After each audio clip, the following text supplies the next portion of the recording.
We have a number of common terms and thoughts here in the world that do not really tell the story they're supposed to tell. And as a result of that, we have come to the conclusion, which is quite erroneous, that we are as old morally, mentally, and emotionally as we are physically. That if the physical body begins to get a little decrepit, they become elders. And now we have the term maturity, which is generally attributed to a physical condition of retirement, but actually simply stands for integrity, or the adulthood of our minds, emotions, and inner convictions. We term an adult now anyone who is able to vote or drive a car. Actually, this statement is completely erroneous. An adult is a person who lives on the level of a realistic integrity relating to his humanity. We are human beings, and as human beings we are under universal law, and it is our reaction to universal law that determines the degree of adulthood that we have reached. An adult now is a person who is legally permitted to attend X pictures, who is legally entitled to be an alcoholic and to commit all kinds of misdemeanors which children are not allowed to have. So that today a great many younger people are waiting impatiently until they are old enough to commit a variety of delinquencies. Therefore, an adult to us mostly is a person who can do things that are not proper for a younger person to do, and perhaps are beyond the capacity of the elder person. Somewhere in between, we consider ourselves to have the right to think that we are a mature human being. Actually, the term maturity as we use it now is a grand illusion. It has very little to do with value. It has very little to do with the levels upon which human beings function. You notice, of course, that mankind has a certain unique place in the physical environment in which we live. Human beings have the power to question, to ask, and for that matter, to rationalize their own existences. Animals do not do this. Animals are completely governed by group intelligences. They do what their kind is supposed to do. And we have outgrown this. We no longer do the things that our kinds are supposed to do.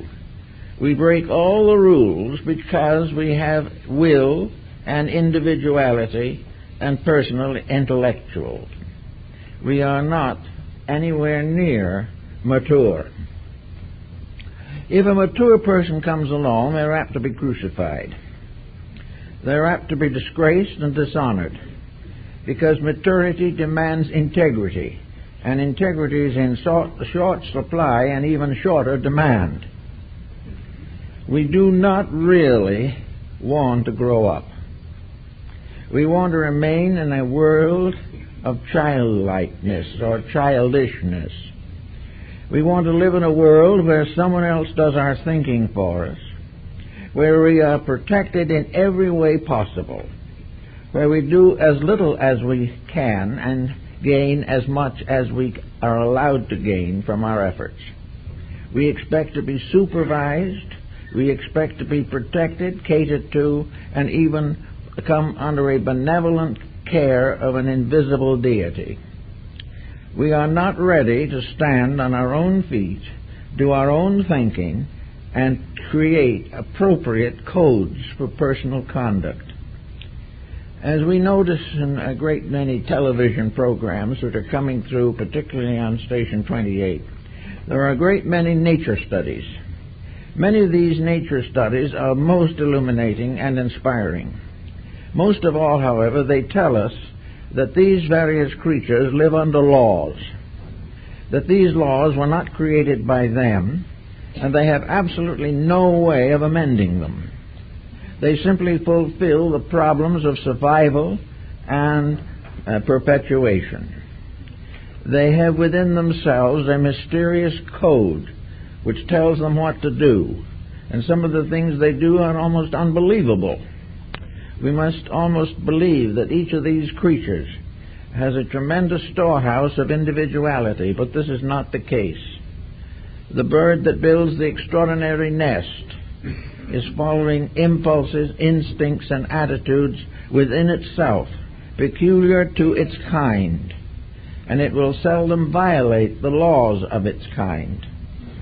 Therefore, we say with Aquinas that there are no such things as sinful animals. There are no plants that are delinquent. All of these forms of life are by nature and inherent pressure creatures of integrity. They do the job they came to do. They live the way they are supposed to live. And they are all gathered together into groups, types, genera, structures, and systems by which they maintain and perpetuate themselves rather well until mankind comes in and spoils things for them.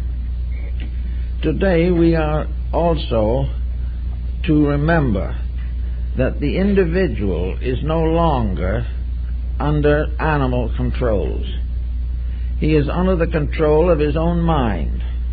He has the right to create his own way of life. But this does not give him an excuse for delinquency. Man, because he is capable of knowing what laws are and why they are, and through experience justify their need, because of these elements within himself, the human being is capable of judging and planning a career. If at the time he makes these plans he is very young, then he must depend upon education to give him a basic working outline. Education for the human being should be developed strongly on the principle of responsibilities. He has duties to himself. He has duties to his kind, the humanity of which he is a part. He has duties to nature around him, over which he has a certain domination as a gardener or worker in this particular world. He has responsibilities from the cradle to the grave, and these responsibilities he must fit himself for. If he fits himself properly for the responsibilities of living, he will have a reasonably constructive and helpful life. He will be respected by others, and he will respect himself. If, however, he loses sight of all the rules which every other creature in the universe must obey, and starts out on a solo flight to the satisfaction of his own appetites, he will very soon be in serious trouble. And the more serious the trouble is, the more rapidly it spreads through society. The delinquent individual is not only damaging himself, but he is damaging the entire human race, and for that matter is extending into all the other kingdoms of nature in one way or another. Man today is destroying not only his own way of life, but the very planet on which he is living. Now, the universal law also has certain curbs on it. He can go so far, and no further can he go, because after he reaches a certain point, his various conducts become autocorrective. The individual either reaches a point where he understands and mends his ways, or continues as he was and vanishes from this sphere of activity. We see this around us today. We see it in practically every problem that confronts us. Somewhere along the line, man came to the erroneous conclusion that he could do as he pleases. This is simply not true. He must please to do that which is right. And we see this constantly in human relationships. We see it in the relationships of nations. We watch with very grave anxiety the results of human ambitions that have been allowed to become maniacal, that have become beyond control. All of these things come back to us in the problem of our own maturity. We start out in life comparatively innocent creatures, but let us not deceive ourselves. Within each innocent creature there are potentials. These potentials have to be developed. Life has to be built and unfolded in a reasonable manner. No two persons in the human kingdom are exactly alike. Each one has a personality. Each one has a degree of growth. Each one, however, possesses the power to estimate what he knows and what he does not know. He has the right to improve himself to a degree at least. He has the right to choose that which is best for himself so far as he knows. This problem of the selectivity of living is not present in the animal kingdom. It is part of man's peculiar endowment. By this, the individual can say to himself, I will be a good businessman, I will be a doctor, a lawyer, I will be a worker, I will do that which my own innate capacities permit me to do. And in order that my capacities may be a little more than that by which I came into the world, we have the idea that I will become educated, that I will learn a trade, that I will study a profession, and that I will do one thing or another to make myself more valuable to society, and therefore receive greater recognition from society. These things are personal decisions, and these decisions become the basis of growth and the development of our lives.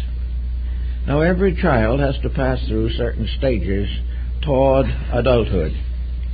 This is the body itself building its own way in life.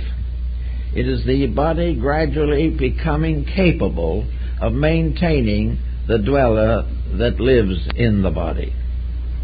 What Carl Jung calls the person in the body. In other words, before he can settle down to a useful life, the individual has to build a house. This house is primarily his own body. This body is variously conditioned by circumstances. Some have better starts than others. Some have more problems to face than others. But everyone in his own place must try in every way possible to build into life that which is most necessary to an adulthood of usefulness. To fail to do this is to become a failure in nature. And in all kingdoms except the human, failures do not survive long. With us they survive a little longer, apparently in a hope of redemption. Actually, the building up of a career and a body to sustain it, these are the labors of growth. These are the things we study for. These are the problems which we face in an effort to understand the world in which we live. Unfortunately, we are not being given the cooperation we need in most cases. Many families, the parents are completely self-interested, or perhaps very tyrannical and demand absolute equality for themselves, but nothing for the children. This type of thing does damage the young person. Broken homes, various inconsistencies of economics and social conditions, political upheavals, all of these things interfere with the natural growth of the individual. Strangely enough, the animal kingdoms and the plants also have problems. They are subject to all kinds of natural calamities. They are subject to earthquakes and droughts and tidal waves, cyclones. They are subject to many types of infestations and things of this nature. But the animal kingdom keeps quietly on its way, and it does not change its own conduct to make it easier to live under an unnatural condition. The animal knows only one condition, that in which it lives. Therefore it adapts to it, adjusts to it, and gradually becomes capable of perpetuating it for its own progeny. With the human being, confusion is a more common problem. The human being, with all of his neighbors and associates, constitutes a unit of individualism that is often dramatic and dangerous. The human being does as he pleases, not as he should. He does not worry or consider the effect of his conduct on other people. He feels that he is intended for certain ends, and these ends he will accomplish at all costs. His favorite ends are wealth, power, and fame. These are the things that he really considers to be the great realities. Animals don't seem to suffer from this peculiar absurdity at all. They are not particularly interested in wealth, except to put a few chestnuts away for the winter. The great careerism, which has dominated humanity from the beginning and has given us nearly 8,000 wars in the records of history. This type of thing is unknown outside of our own kingdom. And it is one of the reasons why our kingdom is always staggering along under a tremendous adversity of one kind or another. Now, how are we going to estimate the problem? How are we going to decide what the individual should be and what he should do? Now, to try to face this problem is immediately to bring down upon one's head the wrath of his neighbors. Each person is convinced that everyone else should do what he wants them to do. To differ from him is a mistake.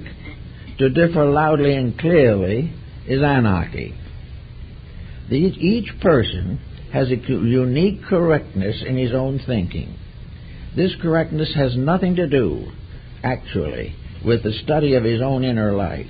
It is simply the decision and determination to accomplish the goals which he has set for himself. The worst part of it all is that most of these goals have to be temporary. The human being's ambitions are very illusional. His career is an illusion, because he can only maintain it for a comparatively short time. So we begin to say, what is the difference between maturity and what we might call growing up? Maturity must be building in something that survives the vicissitudes of age. Age and maturity are not synonymous terms. The elder is not mature. The elder is simply older in years, but he does not necessarily represent a person of greater personal maturity. Maturity, therefore, demands an individual taking hold of his own life and making it significant. Significant of things which are the best that he knows. The other kingdoms have no best and no worst because they do not know. Man, however, can create his own kind of life. He can create his own kind of civilization, his own kind of empire. He has the right gradually to change things according to his heart's desire. But while he is doing all this, he must realize that he is doing these things under a vast canopy of inevitables. The things that he does that he should not do will not succeed.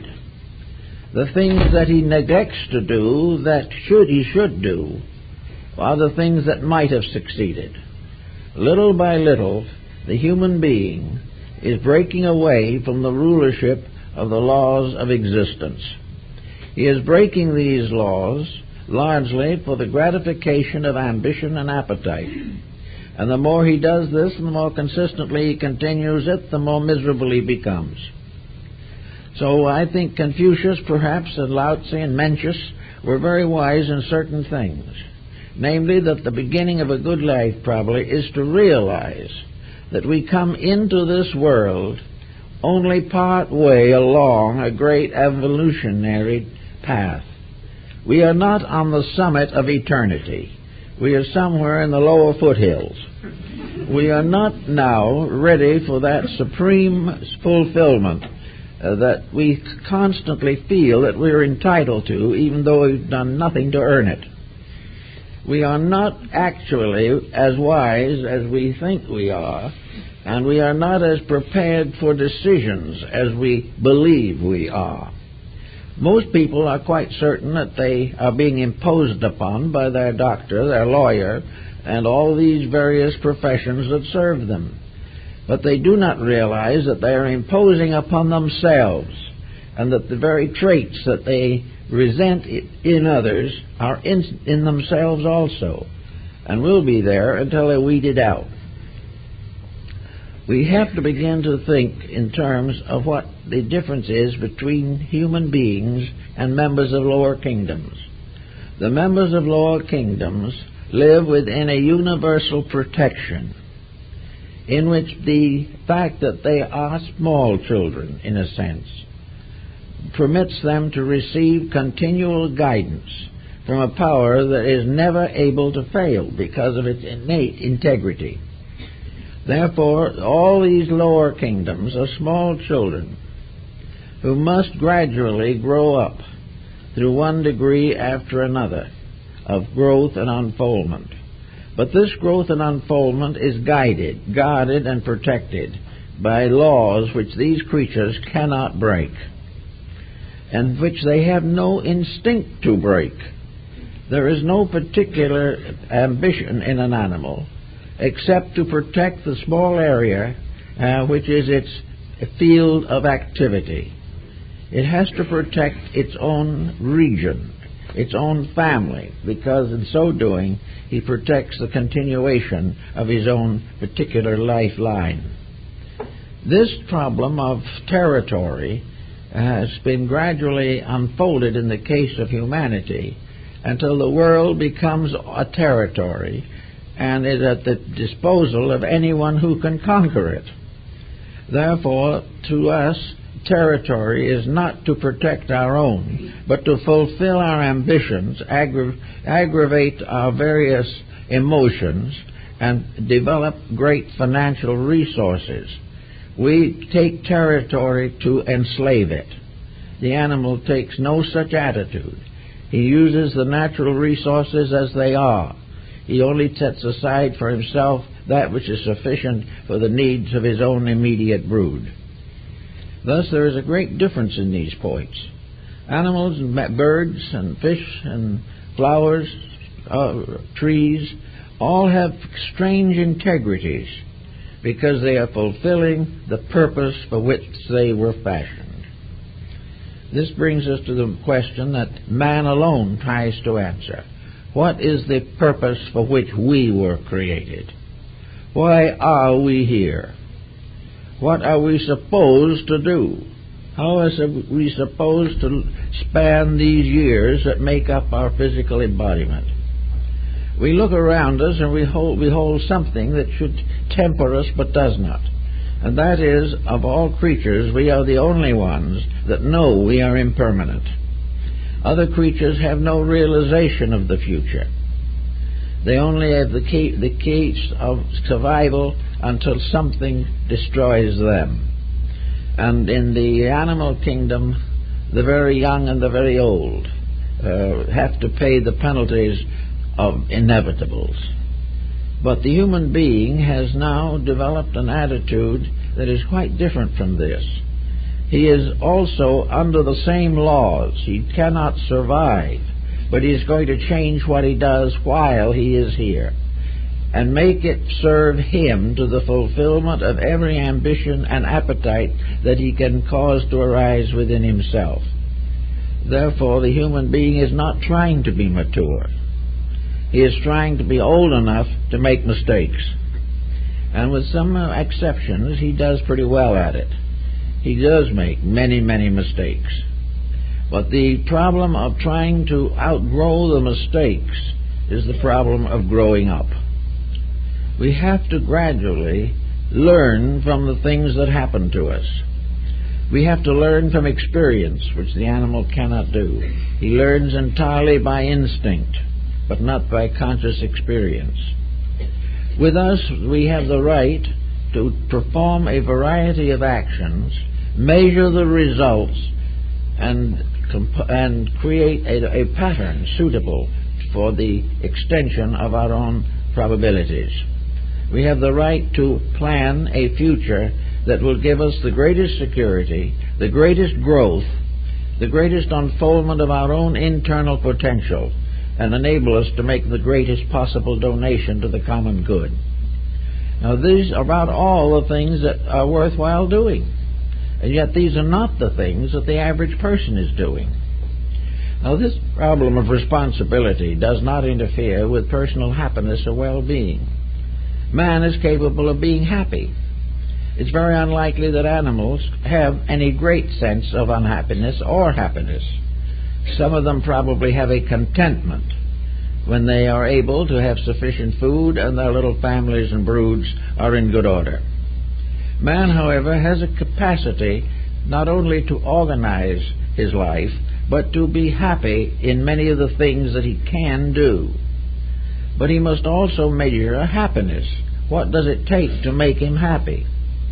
If happiness demands that he injures others, then he is in serious trouble.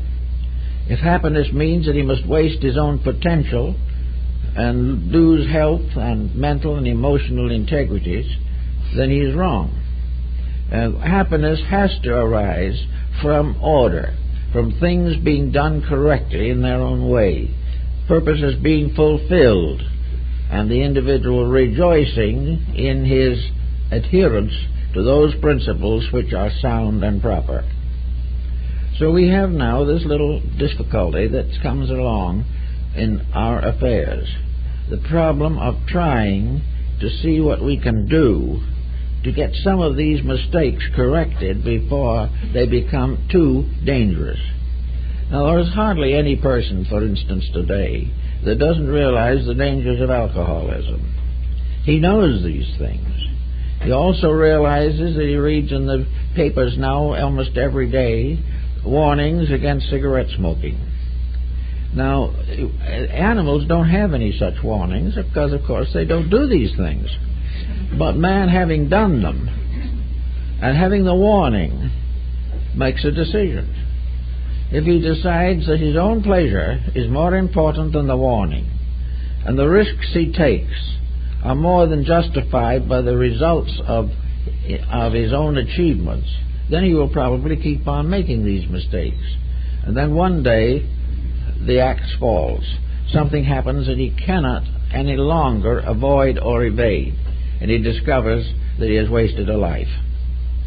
Now, how can we assume a mature people to maintain institutions, organizations, procedures, policies, attitudes, and systems that they know are not right? There again, there has to be a compromise, because the person is firmly of the belief that what he is doing is affording him immediate comfort, immediate success, immediate happiness, and immediate personal satisfaction. Therefore, the immediate takes precedent over the eminent. That which is now is the only thing that becomes important. If he can be happy or think he is happy now, he has fulfilled life. No way can this be regarded as a symbol of maturity. The individual may be well along in years, maybe with white hair and a long beard, but if he is not thinking, if he is not working to do something of value to himself and others, he is not growing more mature. He is simply becoming gradually older and more infirm. And the most infirm person can be the one in 100% good health, but with nothing inside but a vast ignorance. The individual does not become mature because he copies the delinquencies of older people. He is not developing any values. If things which are not valuable amuse, entertain him, and to satisfy his life. This doesn't mean he has to go around with a long face, nor does he have to wander about in a state of constant overwhelmed responsibility. These are not the problems. But he must, to be truly happy, be useful, constructive, and enjoy as much good health as possible. The moment health begins to deteriorate, happiness vanishes also.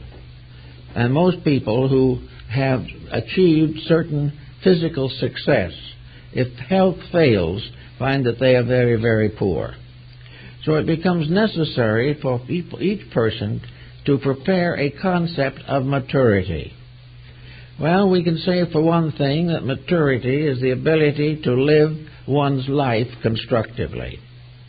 It is the right to be right. It is the right to do those things which are the greatest good to all concerned. Maturity is thoughtfulness, discrimination, integrity. Maturity is to outgrow the fallacies of life and correct the improprieties of life. Maturity is the person using his inner potential for the greater good of all concerned.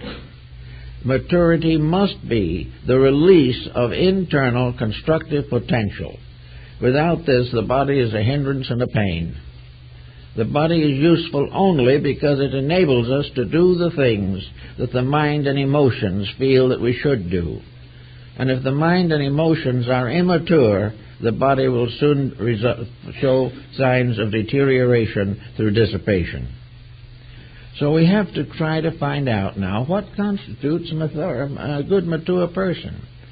Well, I think we find maturity in many of the great teachers of the world. I think we find maturity in Confucius, who was one of the first to declare the values of life as far as the Eastern world is concerned. Confucius makes it very simple, very direct, that we are all here to help each other.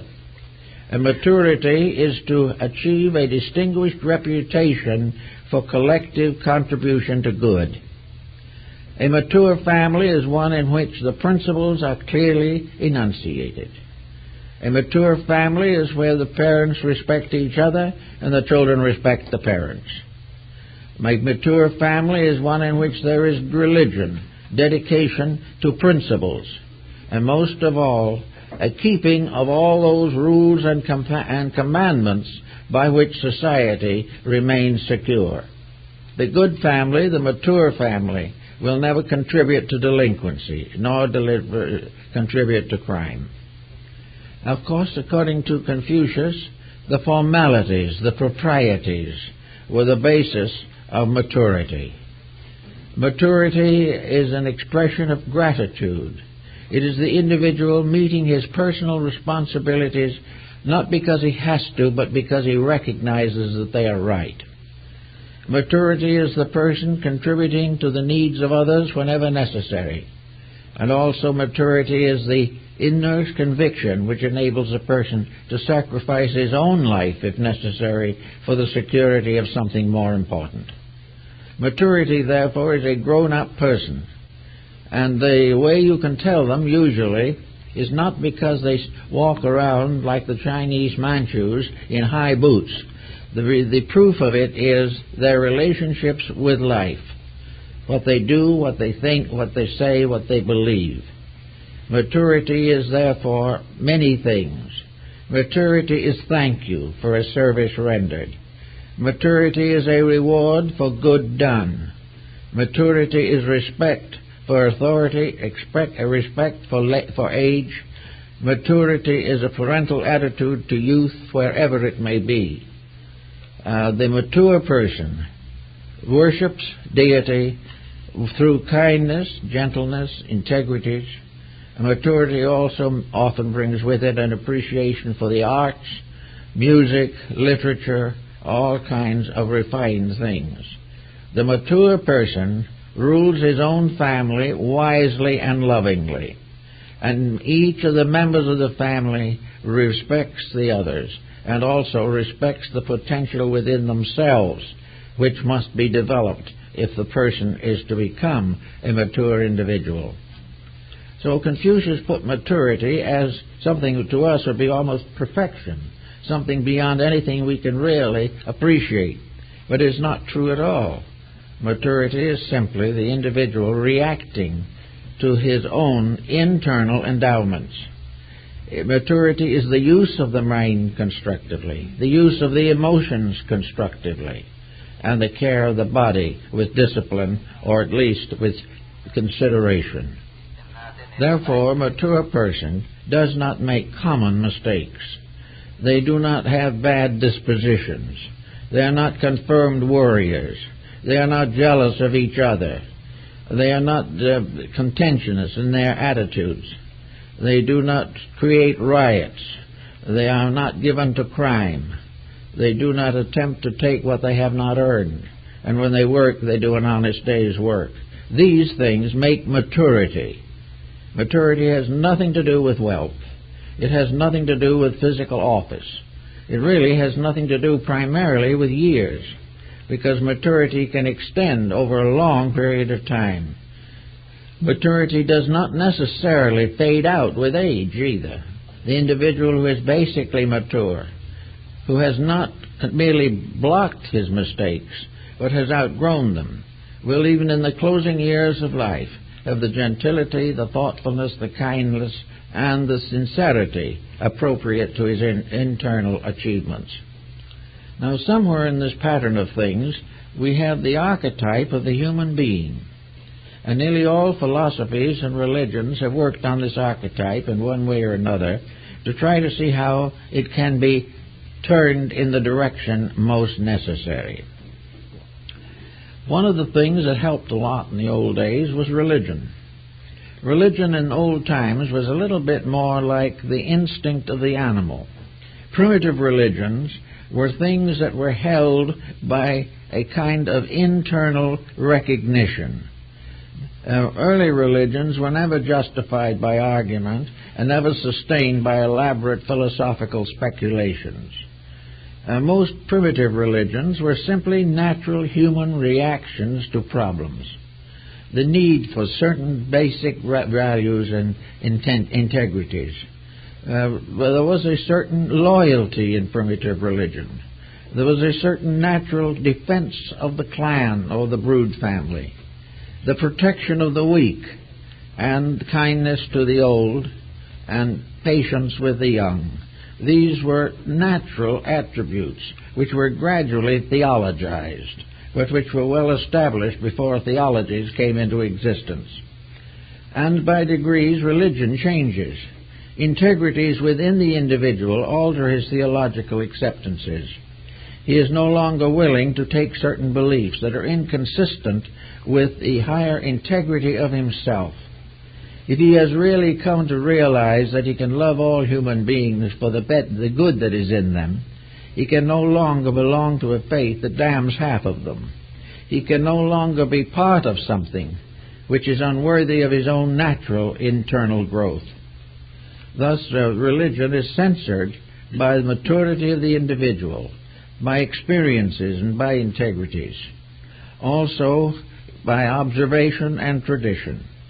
Another value, as Lord Bacon points out in this matter, is to understand or study the history of the human race. We make a mistake to assume that we have outgrown humanity, that we are now on a high pinnacle of achievement. We are not an outgrowing humanity at the moment. We are one that stands puzzled and uncertain. At crossroads, we do not know which way to turn. Therefore, it is advisable for every person to have a fair understanding of the values which have sustained humanity from the beginning. As we become more aware of how the best have lived, we can gain something about what is the best way to live. And we can do this by study, by contemplation. We can do this by studying in philosophy, in religion, in science, and in all forms of thoughtfulness, so that we have discrimination, that we can take our own partly developed faculties and advance them by study of the common good and all that has gone before. We do not have to start again with the most primitive levels of ethics or morality. We can gain these knowledges from the experiences of our forebears. We gain them from histories, biographies, even a great deal of poetry and legendary can contribute. we gradually come to the point where we are now. We come to the point where we can no longer simply accept the past. We have to do something about it. It's true, of course, that we may have stopped growing long before we caught up the best of the past.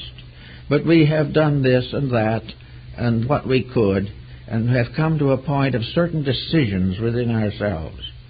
We certainly must finally come to the decision that certain things fail inevitably, and other things succeed, even though it takes longer to bring this success about. Having decided a little bit about this problem of integrities, we can consider, for instance, the religious life of our present time. Every day there's someone comes along with a new revelation of one kind or another. We don't know what to do about it. We have no way of judging whether these people are correct or not. We do not know whether this book is the greatest thing in the modern world or whether it is someone's aberration. We have no way of knowing unless we have a pattern of integrities inside ourselves. If we start on the assumption that we believe everything we hear, we will soon be in trouble. If we reject everything we hear, we may also be in trouble. But without discrimination of our own, we are always in trouble. So where we come to a decision, and we get people every day practically who will phone in or write in and say they have a new volume that's just out that is simply wonderful, and what do we think of it? Well, in the first place, how can we say what we think of it? We haven't read it, probably. But in any event, the point is, they shouldn't be phoning in. If they don't know whether it is good or not, there is something lacking in those instincts which even animals have, the recognition of realities. If they find in a book various efforts to escape responsibility, if it is filled with promises that cannot be fulfilled, if it is constantly luring the person to further physical securities, advantages, or opulence, then there is every reason to feel that it is simply contributing to the misery of mankind. We must have some basic integrity in ourselves before we can even read a new book safely. We have to have principle. We have to have some kind of a firm belief in values, or we cannot estimate the values of other people. When we review books, or when various people interpret them, this is usually a very unfortunate experience, because we do not know the book, we probably do not know the reviewer, and the reviewer himself may not know what he's talking about. The result is a great success economically, but a miserable failure ethically. So we have to have in ourselves certain basic standards that we will not compromise. One of these standards is to avoid anything that promises great rewards for small efforts. To be rewarded for doing nothing, or to have your various mistakes nullified without self-improvement. These things begin to make problems, and sincere people seek to avoid them. We want to know more of that which is real.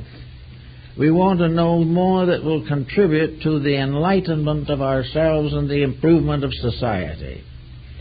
We want things that help us to grow, to become mature persons. And maturity never seeks evasions or avoidances. Mature persons never look for shortcuts. They do not believe in rewards they have not earned. And they are very cautious in the development of those extrasensory perceptions which can be so easily distorted and fabricated. So the person himself has to have a certain amount of maturity, or he can't go any further. He cannot make the next step unless he knows what he has already accomplished. He must make one step at a time, but he must have stepped from one secure position to another, or else he will drift into some kind of a quicksand. The problem then with each person, if he is not yet completely aware of values, he must accept maturity as a natural instinct to learn. He must want to know. He mustn't be sitting back complacently believing that he knows more than anyone else. The beginning of maturity is the desire to improve, and therefore to use all legitimate means to find out how to improve. And nearly always the best sources of information come from those whose careers and whose achievements over periods of ages have earned the respect, confidence, and belief of mankind. The tremendous importance of the Ten Commandments is a really important discovery. It can take the place of a vast amount of literature. If we want to accept the Sermon on the Mount, or maybe one of the Pauline epistles, and find in it a statement of conviction and policy, very simply put in words. Most of the great scriptures of the world were written with words of one or two syllables alone. But the integrity is the thing we're looking for. And we generally turn from that to something exciting, something dramatic, something that stimulates the wrong emotions.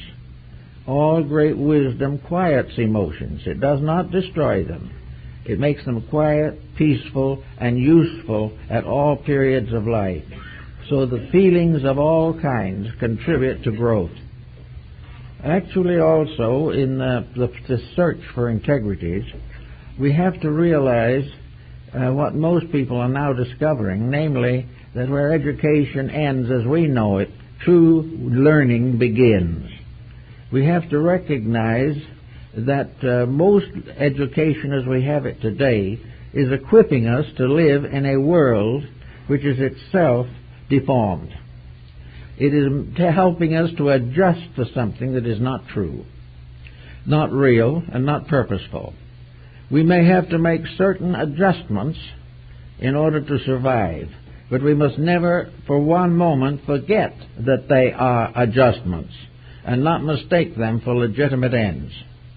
We must realize constantly that we must try and strive in every way possible to adjust our lives to those principles which endure and which have lasting benefit. Therefore, maturity becomes more or less a symbol of an ability to do things in a right way.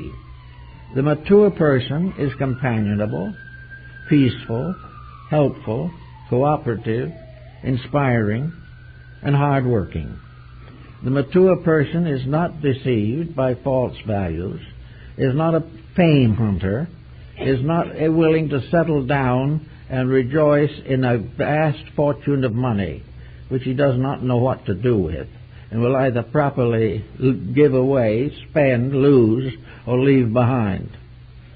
All these false values have to be cleared up. In society today, for example, the world is gradually coming up towards the 5th and 6th billion human beings. This means that little by little humanity must learn to live with itself. This business of living by preying on itself will not work. Mankind never can be a successful cannibal. Mankind must serve to protect these values about which today he is indifferent. For the sake of an immediate profit of a few $1 million, we will destroy that which is necessary for generations to come.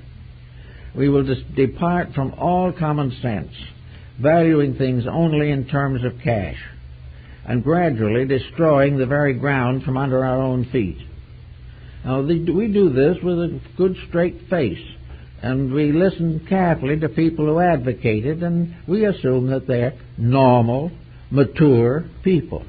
That if a person in 50 or 60th year tells us that we should do a certain thing, this must be given very grave consideration. When in the fact of the matter, so-called maturity as we know it today is simply a very powerful, intellectualized self-centeredness. It is something that has no consideration for real value.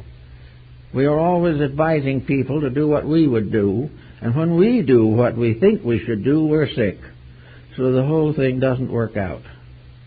So maturity is something we can't think about at the moment. We must not think of ourselves as wise enough, strong enough, or great enough to think our way, plot our way, scheme our way out of the dilemmas we are now in.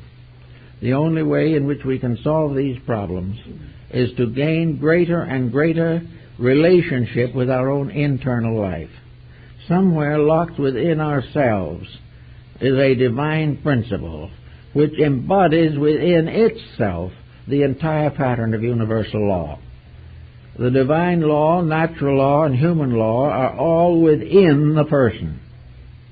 They're inside. They're there because they have been brought along down with the very principle of fecundity. We inherit this basic life pattern or we die before birth. And the fact that we can breathe, that we can think, and that we can make mistakes is a proof that there is a power within us in which we have an access that is tremendous and universally redemptive. The power inside of the individual is a redemptive power.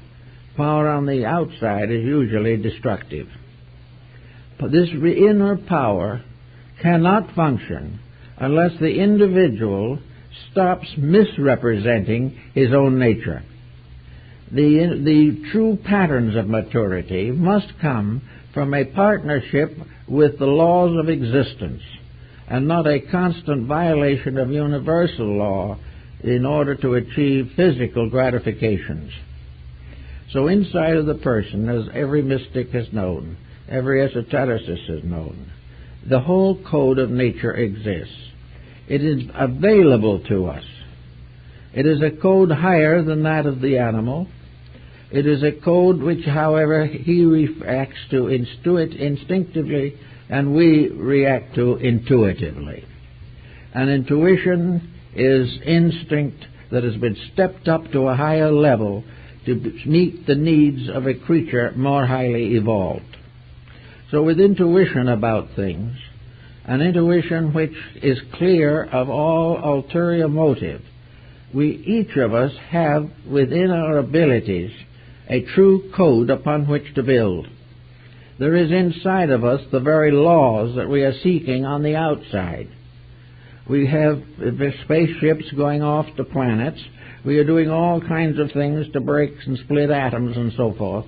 But the great scientists, the great sciences of existence, arise from the intuitive inward recognition of divine purpose. The individual matures when the reality in himself comes through. He matures not when his mind takes over and makes a despot out of him. He is mature when his soul takes over and makes a liberator out of him. He becomes a great person when the divine greatness moves through him. He remains a tiny person when he tries to be great without enlightenment.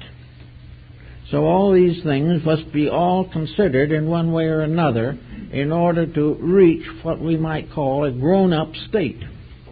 And Lord knows we need it now. We cannot keep on being eternal children. If we are going to be children, and there's a way of doing that that is very interesting also, if we're going to be children, we must be childlike. This was the secret that Mencius learned from his mother, namely that childlikeness is simplicity. It is faith, it is trust. And strange as it seems, very often this trust in another also corrects the other person. If some child trusts us, we are going to try to be worthy of that trust. Therefore, childlikeness makes a world in which people are inspired to keep the ideals and beauties and truths of each other. But childhood in the ordinary sense is simply ignorance.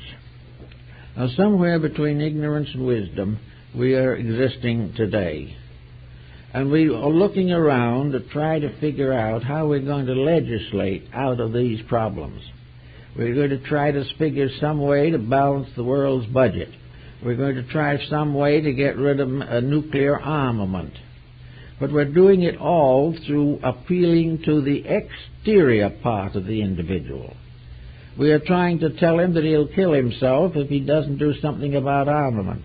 This is true, but is not the basis of a correction. We are assured that if we don't do certain things, our economy is going to collapse. Well, if we do certain things we're doing now, it will collapse. There's no way of preventing it. All of these outward things have to be moved, directed, inspired, and sustained by inner convictions.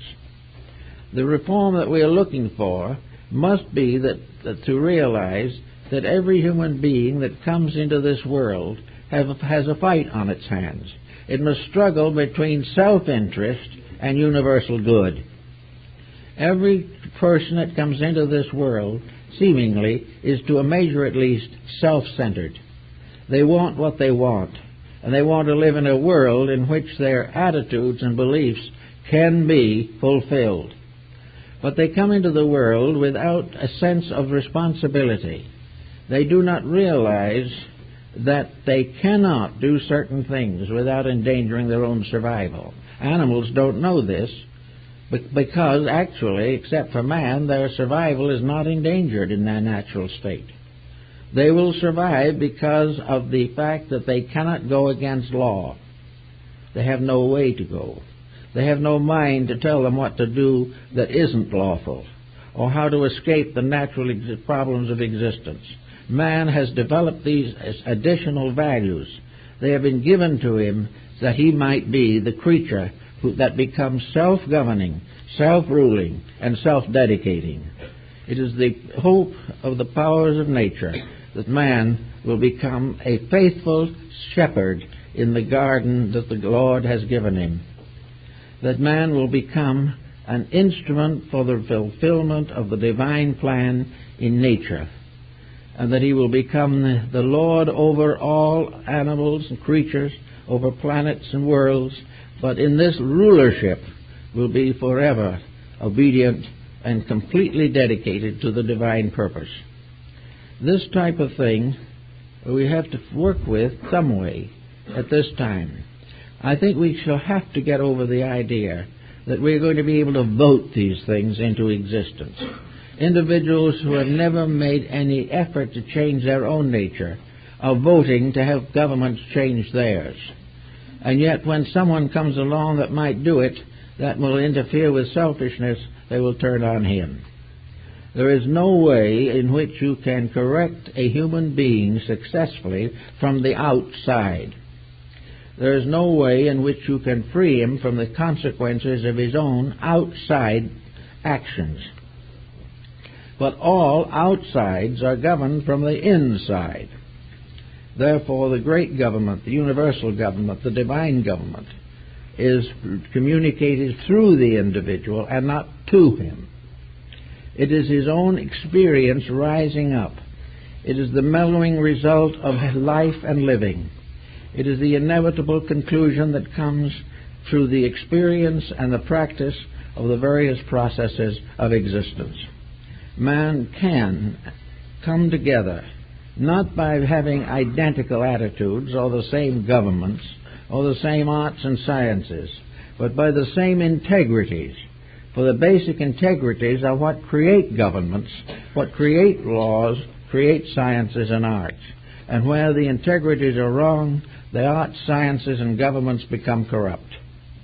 Therefore, for everything that we need and everything that we desire, there is a proper way of attaining that. There is a way to have peace. There's a way to have security in this world. There's a way to go on doing better things.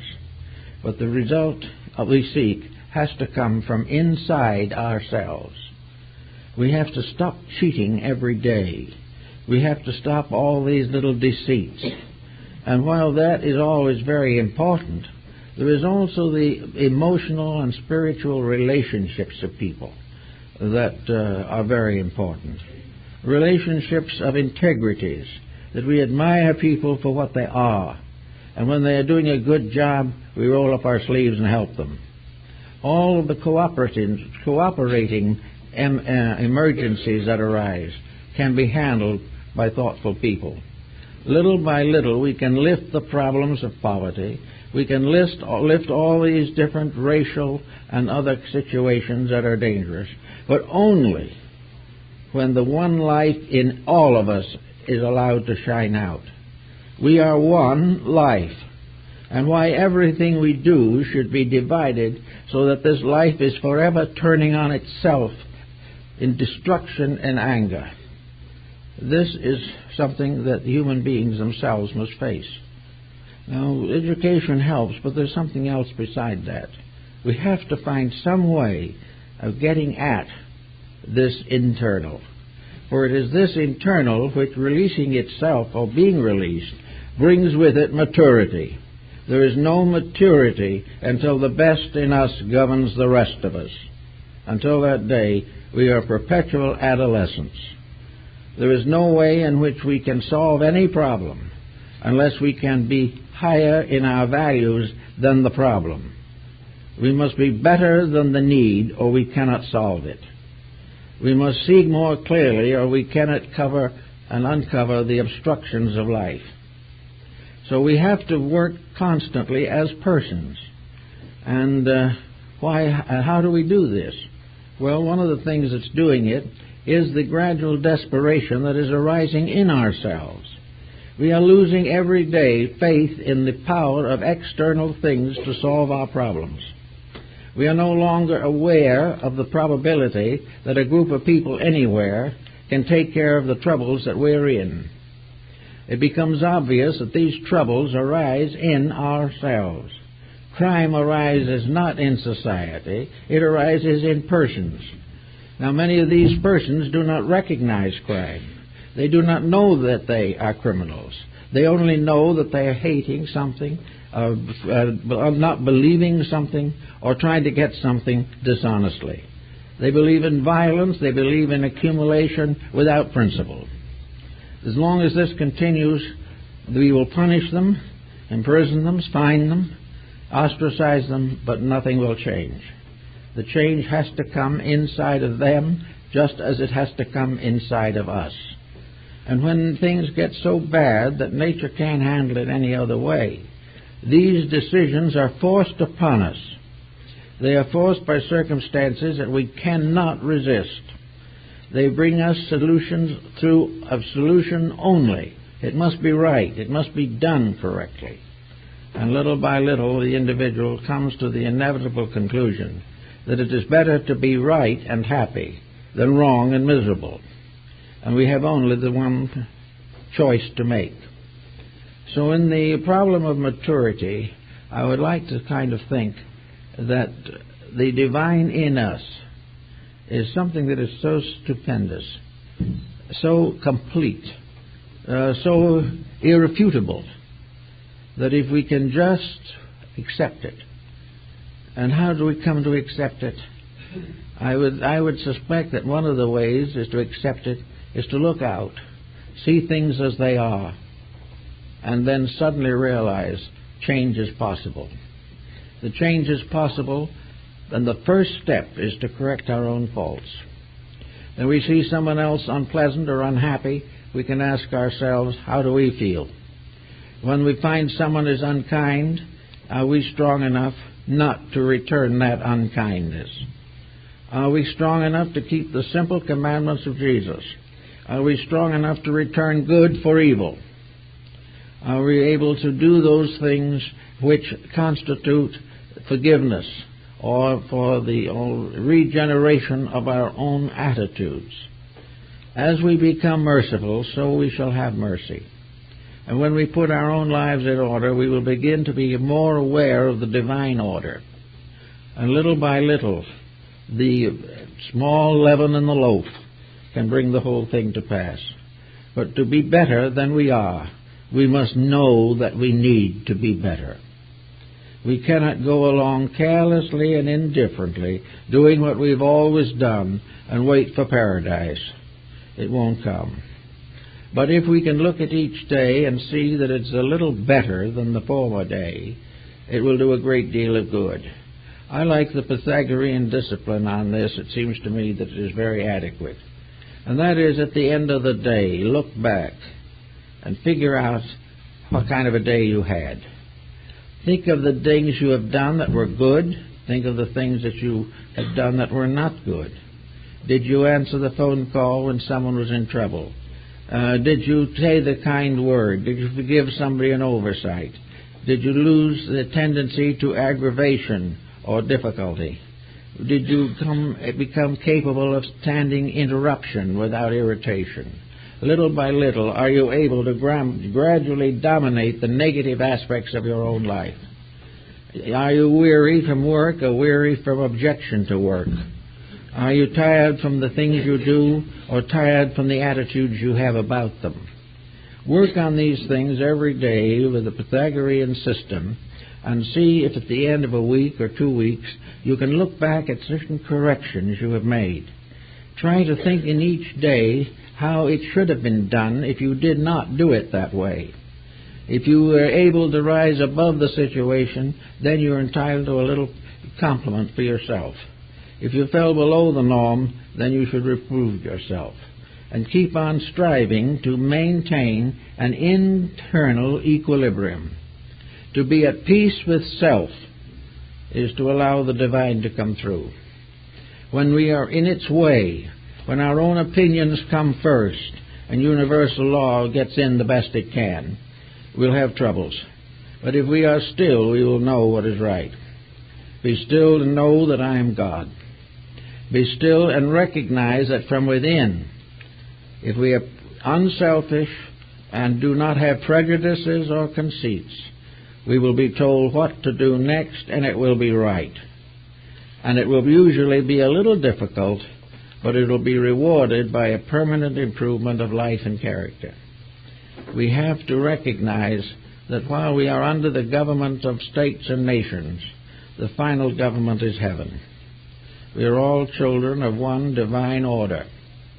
We are all parts of one vast hierarchy or vast race that inhabits space. We are also one people on this little planet. And the largest part of our job is to finally become one happy family here. If we become capable of living together at peace on this earth, we will have had a spiritual achievement, and the people of the day, when peace is among us all, will be able to say that they are mature.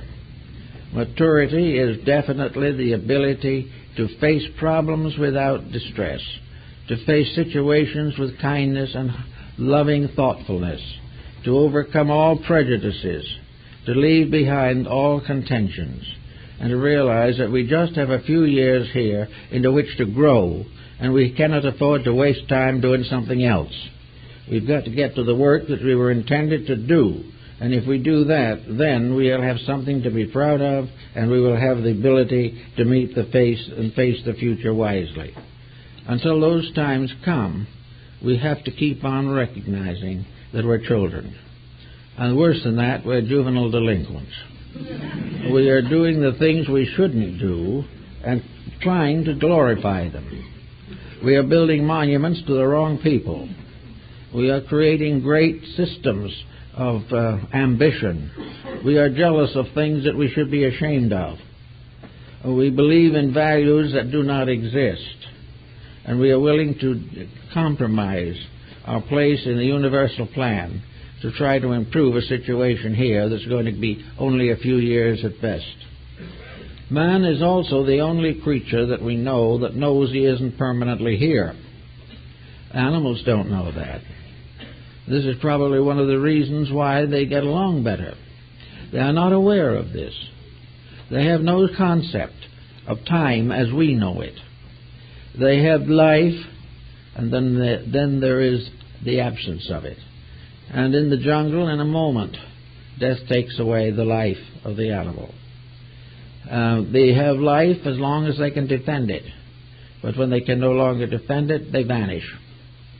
We have life as long as we can defend it, but we have other ways of assailing it.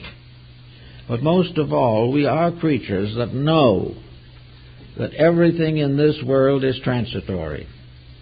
We know beyond question our true orientation in space. We know what we do. We know approximately how long we have to do it in. We know why we're here if we do a little thinking, and we certainly know that we have to pass through experiences and then quietly depart. Now, as we have no permanence, everything that we now call ambition and fame is exceedingly transitory. It may be nice to be respected in your own time, but it is not worthwhile to be respected as the dictator does by bringing death to millions of people. We may be a little bit proud of having a successful business, but this does not entitle us to the satisfaction of knowing that we are living well for the good of others. Selfishness, in other words, has no future. Selfishness is a mortal thing. Every possession we have is going to leave us. If we possess people, they are going to leave. If we possess things, they will either be taken away or disintegrate of themselves. If we build great careers, we have 15, 20 years of leadership and then obsolescence. We are in the same condition as the Hoover's vacuum machine and the bristles rug carpet cleaner. It wears until it wears out, and then we have to get another one. Everything that we have is perishable, except that which is the source of ourselves. Down inside of the thing that we know as ourselves is something that is not transitory. It is the life that has descended. It didn't begin with us. It has always been. It's the light of the sun. It's the light of the stars and of space. It is the energy that thrills the atoms. It is one indivisible, eternal life. The service of that life is the only thing that is important. And we owe that life everything that we are. And it owes us nothing unless we earn it. Life, therefore, has placed us in the presence of an eternal problem, in order that we may master that problem, that we shall become worthy of the heritage, that we shall become good and faithful servants of the divine plan of things. We cannot be good servants if we are ignorant, and we cannot be part of a great divine plan unless we are able to understand it and cooperate with it. We do not ask to understand it all. All we can do is the best we can and offer ourselves cheerfully and unselfishly to the advancements of purposes beyond human understanding. But the whole theory upon which modern man moves, this temporariness, this thing that comes and goes, this fact that the ambitions all come to nothing. Why in the world have we been able to continue this age after age and never realize the facts? I think probably the answer is we haven't dared to think about the facts, and while we're alive we're going to make the best of it. But this isn't true. We're not even making the best of it while we're here. That way of life, which is going to be eternally valuable, is that way of life which is valuable now if we can cultivate it. The best in us now is the part that is going to serve us forever. We're going out in places where there will not be any cocaine or morphine. We do not have any right to assume that making a fortune out of making other people sick and destroying them is a career. And we're going to have this problem until each individual in his own inner life makes a statement of values and keeps it.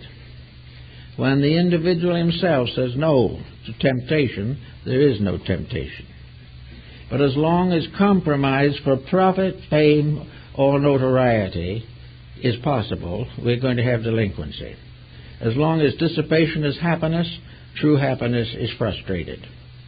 So I think we must think of maturity now as outgrowing the smallness of our own life, outgrowing all the childish mistakes that we now regard as careers, and gradually come to realize our eternal citizenship. And that in that eternal citizenship we are somewhere between here and there.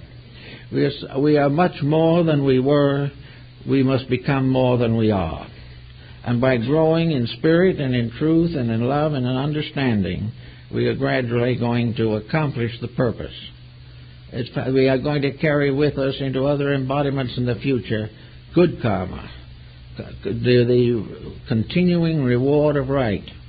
We will discover that there is no such a thing as a punishment that makes anybody, including God, happy. A punishment is the result in ourselves of having broken these rules. When we stop breaking them, karma becomes a glorification of our good deeds.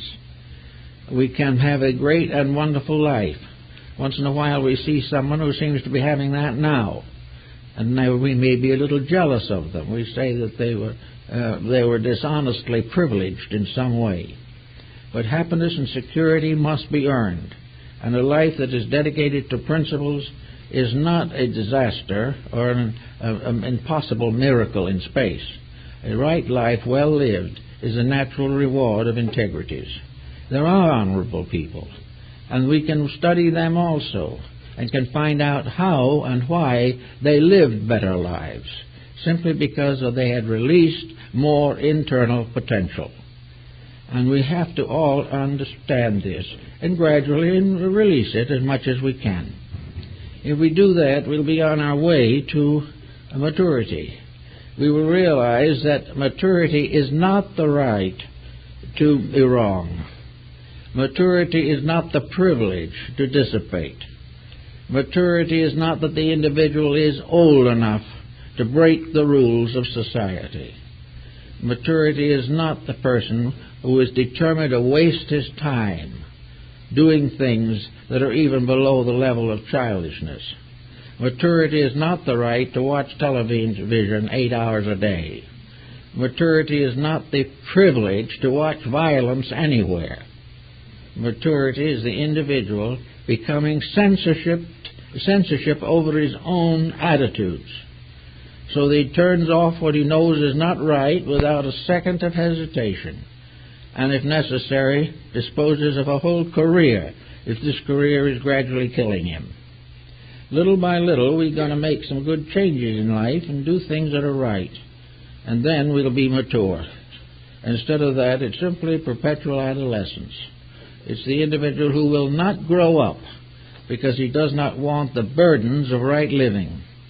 He wants to do just as he pleases and have a happy life. But unless his pleasing is in harmony with the divine purpose, he is not going to have a happy life. It's up to each person to make a distinct effort to correct in himself those evils which he sees in society around him and which he thinks are endangering the survival of his civilization. Civilization will go on. We will in due time make the corrections, but we are doing it the hard way. We should be doing these things of our own free will. They're being forced upon us by disaster. We can change it, however, for when we begin to do it right, things will fall into place, and we'll find this much more pleasant world than we ever thought it was. We can all grow up, and in growing up, we do not grow old. It is not a sign of maturity that we are aged. The most active, wonderful, and resilient people in the world are those who have maybe reached considerable age and yet are still living, thinking, dreaming, hoping, building. And when the time comes to go, as one of them said, this is the experience I've been waiting for. This is the only thing that is left necessary to me to prove the eternity of the plan. Whatever we go to, as Socrates said, we go to silence or we go to instruction. And whichever it is, we are content. But we have to earn the right to live well here and to die with a good hope.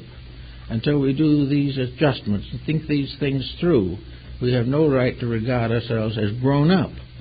We are just more or less prodigies, infants with prodigious minds in some direction, but very short on integrities. Until this thing is corrected, we're going to be in about the same condition we are now. And as we don't want to do anything like that, we want to get better. We might as well start right away and save time and energy. Well, I guess that's it.